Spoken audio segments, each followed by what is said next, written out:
A to Z Mysteries, Book Number 15, The Orange Outlaw, by Ron Roy. Chapter 9. Uncle Warden was in the kitchen looking glum when Dink, Josh, and Ruth Rose rushed in. Forrest Stevens just called, Uncle Warden said. He's coming back tomorrow. What will I tell him? Dink grinned. Tell him we know who stole his painting. Uncle Warden nearly dropped his coffee cup. Do you really know, Donnie? Who? The orangutan did it, Josh said. Interrupting each other, the three kids told Dink's uncle what they thought had happened. But how would an ape recognize a valuable monet? Uncle Warden asked. Dink unbuttoned his shirt and carefully placed the snapshot on the table. We think his trainer taught him to recognize the painting, Dink said. His uncle studied the photograph. It's Forrest's painting, all right, he said. And look, that's the Eiffel Tower in the background. This picture was taken in Paris. Uncle Warden shook his head. I find this very hard to believe, he said. An orangutan climbed up to my balcony, ate my oranges, then stole my friend's painting? Incredible! Orangutans are very smart, Josh said. I saw a nature program about them once. One orangutan learned to count. They taught another one to turn on a VCR and pop in a video. Uncle Warden nodded. I'll give this photo to Detective Costello, he said. But how do we find the orangutan's owner? Ruth Rose asked. We don't even know his name. Wait a minute. Dink jumped up and ran into the living room. He came back carrying the jeans he'd been wearing the night before. I took one of their flyers, he said, digging into the pocket. Here it is. He opened the flyer and spread it on the kitchen table. In large block letters were the words, Fowler's Farm, animal acts of all kinds, for parties and school events. Below the words was a picture of the man and woman they'd seen the night before. Their names were printed beneath the picture. Harvey and Ginny Fowler. Beside that picture was another one. In it, the orangutan was riding the pony. The caption said, Ollie the orangutan and Polly the pony. At the very bottom of the page were a telephone number and address. They live in Ossining, New York, Dink's uncle said. That's not far from here. Excellent, Donnie. Now all we have to do is get that detective to arrest them, Josh said. I'm afraid not, Uncle Warden said. We have no proof that these people chained their animal to steal Forrest's painting. We have a lot of theories, a photo, and hair that might have come from that orangutan. Still, I doubt that's enough for Detective Costello to make an arrest. If only we could get Mr. or Mrs. Fowler's fingerprints, Dink said. Then we could see if they match any of the prints on the snapshot. That would be a start, Uncle Warden said.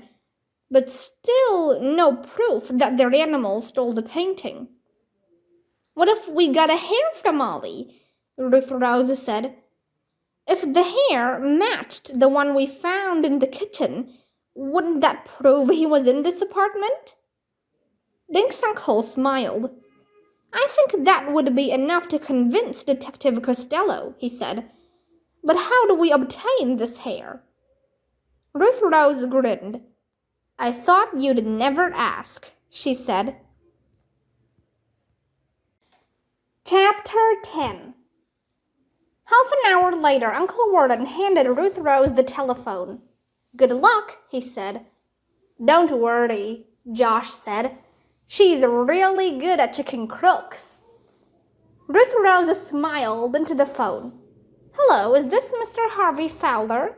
My name is Ruth Rose. My birthday is tomorrow, and my parents want to hire Ollie and Polly.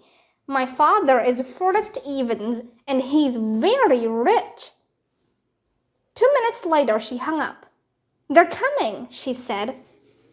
"Do you think Mr. Evans will mind if we use his property?" Dink asked. His uncle beamed. "He'd love it. I can't wait to tell him when he returns from Europe." "How will we get there?" Josh asked. "I've never even heard of Larchmont, New York." "It's not far, Josh. I'll rent us a car," Uncle Warden said. "Now I have to make a few phone calls. This is going to be such fun." Early the next morning, Roger called to let them know the rental car was downstairs. Ruth Rose was in disguise. She was wearing Uncle Warden's beret and a pair of his glasses.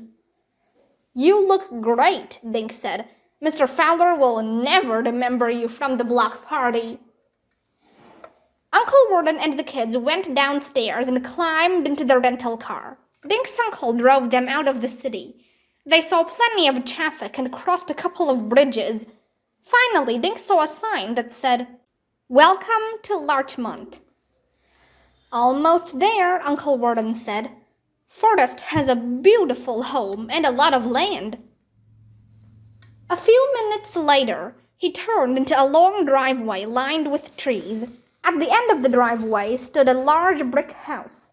Behind it, Dink could see a pool and tennis courts. "Awesome," Josh said. "Yes, it's lovely out here," Uncle Warden said. "But I'd rather have people around me than trees." He parked the car, and everyone got out. 2 men and a woman walked out of the garage. Dink recognized Detective Costello, but not the other two.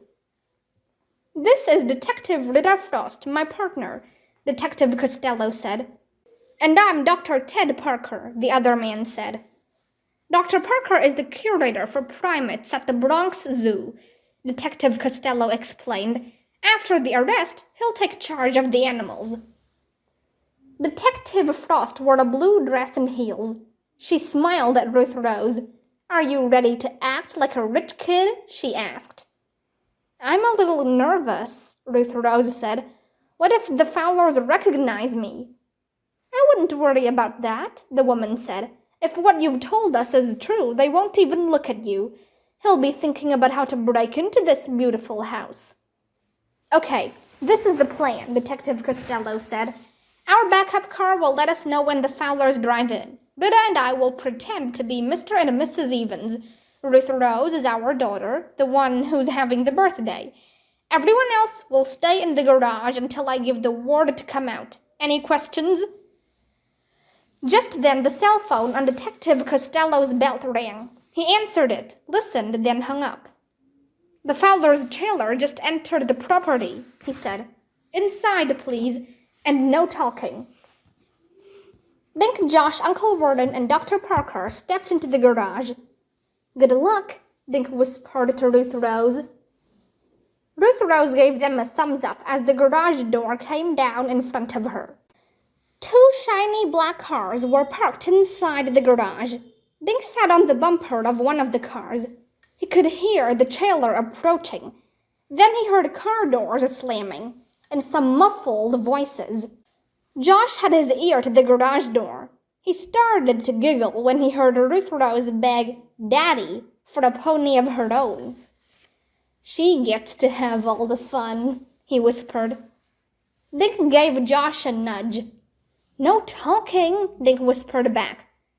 Josh lost his balance and backed into the wall, striking a button. Making a whirring sound, the garage door began to open. Chapter 11. Dink felt himself blushing as everyone outside the garage turned to look at everyone inside. The trailer stood a few yards away. Through a thick mesh screen, Dink saw Ollie and Polly. "Say, what's going on here?" Harvey Fowler asked. "Hey, wait a minute," his wife said. "They were at the block party. What's this all about, Mr. Evans?" "I'm not Mr. Evans," Detective Costello said. He pulled his wallet out and flipped open his badge. "I'm Detective Frank Costello, New York City Police Department." Detective Costello nodded at Dr. Parker, who walked over to the trailer. Dink watched him take out a pair of scissors and snip a few hairs from Ollie's arm. Then Dr. Parker went back into the garage. Detective Frost took a plastic bag from inside her jacket. Through it, Dink recognized the Polaroid picture of the painting. "I'm sure we'll find your fingerprints all over this photograph," she told Harvey Fowler. "Recognize it?" Harvey Fowler glanced down at the picture. Dink saw his Adam's apple go up and down. "So, big deal. What's wrong with having a picture? I've got lots of pictures." "Trouble is, you have one picture too many," Detective Costello said. "You taught your ape to steal the painting in this photograph." Harvey Fowler smirked, showing a gold tooth. "I got one word for you. Proof. You got any?" Dr. Parker walked back to the group. "I think so," he said. "The hairs match. The ones I just snipped from Ollie are the same as the one found in Mr. Duncan's kitchen. They're both like the hair the kids found in front of the apartment building." "Thank you, Dr. Parker," Detective Frost said. She looked at Harvey and Ginny Fowler. "You're both under arrest for grand theft." "We didn't steal nothing, and you can't prove we did," Harvey Fowler yelled. "I can't help it if Ollie took some dumb painting." "Give it up," sighed Ginny Fowler to her husband. "It's over." She turned to Detective Frost. "Everything you said is true. Harvey's cousin works for an insurance company in Paris. Last week, he insured a Monet painting. When he saw that it was being shipped to New York, he took a snapshot and sent it to us. He also sent the address where the painting was going." "Ginny, be quiet," Harvey shouted. "We'll get out of this. I got another cousin who's a lawyer." Mrs. Fowler ignored her husband. Anyway, when Harvey saw the balconies on the back of Mr. Duncan's building, he trained Ollie to climb up there, she said. "The painting is hidden in the trailer." Detectives Costello and Frost handcuffed the Fowlers. Then everyone walked over to the trailer. It was divided in half. Ollie sat on one side, gazing out through the wire. On the other side, Polly stood, munching hay. She didn't seem interested in what was going on in the human world. "Where is it exactly?" Detective Frost asked Ginny Fowler. "There's a false bottom in Ollie's cage," Mrs. Fowler said. "You'll find a handle under the straw." Detective Costello looked at Josh. "You want to climb in there, kid?" Josh gulped. Sure. He won't hurt me, will he?" Ginny Fowler smiled at Josh. "Go ahead. Ollie likes kids." Detective Frost opened the trailer's rear door, and Josh crawled in. Ollie shuffled over and smelled Josh's hair. Josh moved some of the straw and found a small round handle. He tugged, and part of the floor lifted up. Just then, a taxi pulled up next to the trailer. A short man with a brown beard stepped out. "Warden, who are all these people? What's going on?" Uncle Warden shook Forrest Stevens' hand. "Welcome home, Forrest. Make us a pot of tea and we'll tell you the whole story." "What will happen to Ollie?" Ruth Rose asked. They were in the rental car. Dink's uncle was driving them back to the city. "He won't go to jail, will he?" Uncle Warden shook his head. "Not at all. Dr. Parker will see that Ollie goes back to Borneo," he said. "There are special camps there where orangutans are taught to live in the wild again. Ollie will have a safe, happy life from now on." "What about Polly?" Dink asked. "She could be a problem," Uncle Warden said. "Dr. Parker hasn't been able to find anyone who wants a 10-year-old pony." "I know someone who wants a 10-year-old pony," Ruth Rose said. "Me." "You?" Josh said. "Where will you keep her?" "I don't know," Ruth Rose said. She nudged Josh with her elbow. "If only I knew someone with a barn." Josh laughed. "Oh, I get it. Okay, I'll ask my folks if Polly can live in our barn. But the twins will want to ride her." "So will my little brother," Ruth Rose said. We can all own Polly and we can all ride her. Josh leaned forward and patted Dink's head. And Dinkus can clean out her stall.